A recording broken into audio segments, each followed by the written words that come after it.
Hey, it's Tom Stelauer, the lead nutritionist of SixPackAbs.com, and today I want to be talking about 5 ways that you can start accelerating your results when it comes down to fasting. You've probably seen that fasting is one of the largest growing ways to get in amazing shape, but let's take it up a notch. Let's figure out what we could do to start making it a little bit of a better experience in terms of the results that you want faster. You've probably seen my science-based six-pack program floating around the internet before, and if you haven't, it's down below in the description. But for now, let's just talk about what you can do. The first thing I want you to do when you are in your fasted state is start drinking black coffee. So many people think that you shouldn't be consuming coffee when you're fasting. The thing is, it depends what kind of fast you're doing. If you're doing a fast purely for purity reasons, that's a little bit of a different situation. But if you're doing it for detox plus body composition, that black coffee is going to make a huge difference for you. In fact, recent studies have shown that there is an 11% increase in your resting metabolic rate just by consuming some caffeine.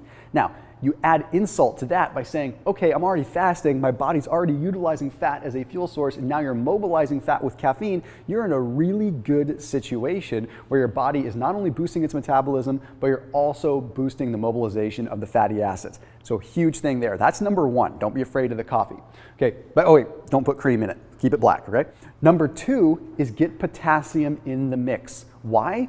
Because insulin and potassium work hand in hand. You see, when we're fasting, one of the coolest benefits that we have is we're not having the secretion of insulin. Insulin is secreted by the beta cells within the pancreas to tell cells in our body to absorb nutrients. So every time we consume food, our pancreas secretes insulin, and insulin puts us in absorptive phase where our body just holds on to things. Cells open up and receive nutrients.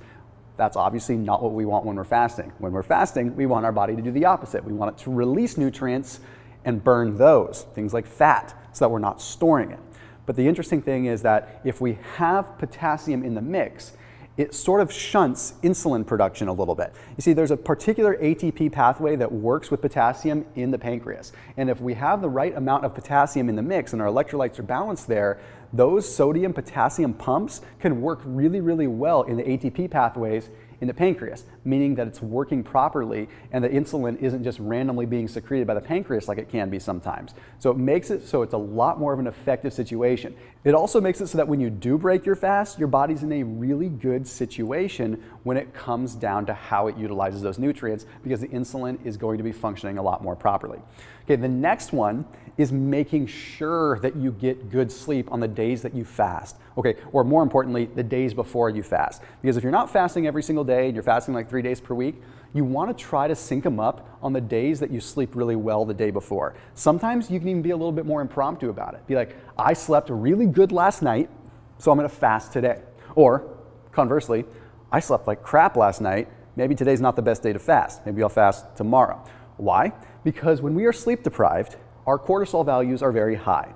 Cortisol has a direct communication with, again, our pancreas and insulin production. When our cortisol levels are high, our body's producing more insulin. It's producing more insulin because it wants to be able to take the blood sugar and pull it into the cells for energy. It's a survival process. So we don't necessarily want that. You see, there's this constant communication called the hypothalamic pituitary axis. The hypothalamus communicates with the pituitary. That pituitary secretes hormones, or tells other glands to secrete hormones, to cause us to want to eat, cause us to be hungry, to cause insulin secretions. So if you fast on days that you're sleep deprived, not only are you more likely or less likely to burn fat, but you're also more likely to be super, super hungry throughout the course of the day. So that's that. Okay. The next one is drink more water.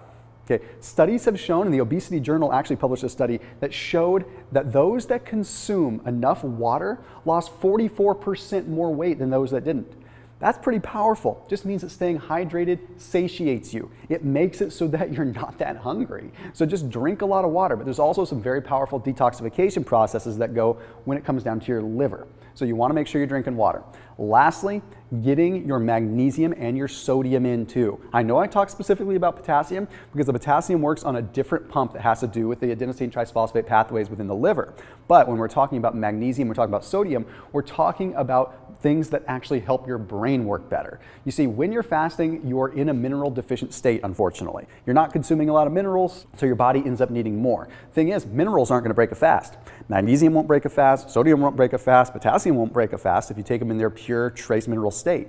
So go for it, do that. Magnesium is going to relax the muscles, going to make it so you're not so tense. Sodium is going to actually allow you to retain a little bit more water so you're not dehydrated, so the previous tip that I gave you can actually function. So there you have it, 5 simple tips. Don't be afraid of coffee. Get that potassium in to help the insulin function. Get enough water, get enough sleep, and get your magnesium and get your sodium in. Put it in your water. Do whatever you have to do to get it in.